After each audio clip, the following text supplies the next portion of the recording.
প্রসঙ্গক্রমে নওজোয়ান ছেলেরা এটা মনে রাখো বাপ, এক নারী এবং নারীর প্রতি আসক্তি, এইটা তো একটা মৌলিক মানুষের স্বভাবজাত বিষয়, যে মানুষের অস্তিত্বের ভিতরে আল্লাহ তাআলা এটা দিয়েছেন।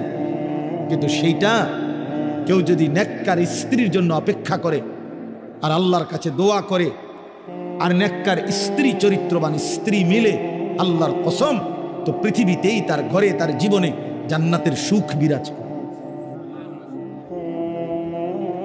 আর বন্ধু, চরিত্রহীন লম্পট হয়ে দিন রাত নারী ছবি, অশ্লীলতা, বেহায়াপনা, অসভ্যতা, বেহায়া বেপর্দা কোনো নারীর পিছনে ঘুরে, ছবিতে হোক আর বাস্তবে হোক, যে চরিত্রহীন লম্পট তার জীবন শেষ করে দিছে, খোদার কসম, আল্লাহর ওয়াদা আছে, ওই খবিস ও চিরেই তার জন্য বিবি মিলবে আরেকটা খবিস। আর সেদিন মনে থাকবে, মনে রাখবেন প্রিয় ছেলে, মনে রাখো, সেদিন তোমার সংসার হবে জাহান্নামের টুকরা, জাহান্নামের টুকরা। এজন্য নারী দুধারী, নারী এমন তরবারি যে তরবারির দুই দিকে ধার। নারী যদি চরিত্রবান হয়, নেককার হয়, পবিত্র হয়, সতীসাধ্যী হয়, পর্দানসীন হয়, সে নারী জান্নাত, সে নারীর সংসার জান্নাতের সুখ।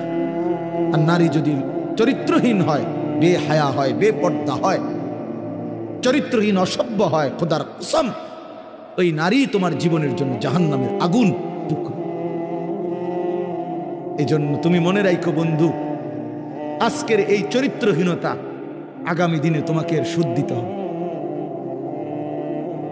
এটা স্পষ্ট আছে কিতাবে।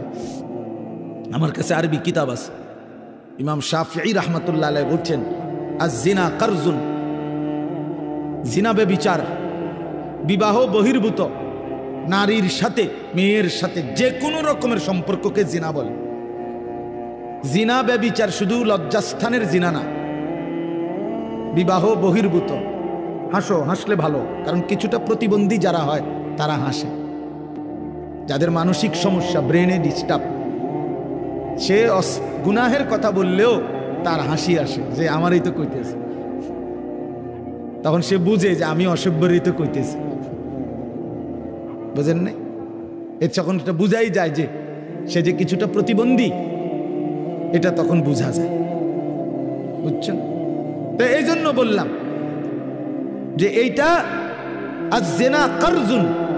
ইমাম শাফিঈ রাহমাতুল্লাহ আলাইহি বলছে, বিবাহ বহির্ভূত নারীর সাথে যে কোনো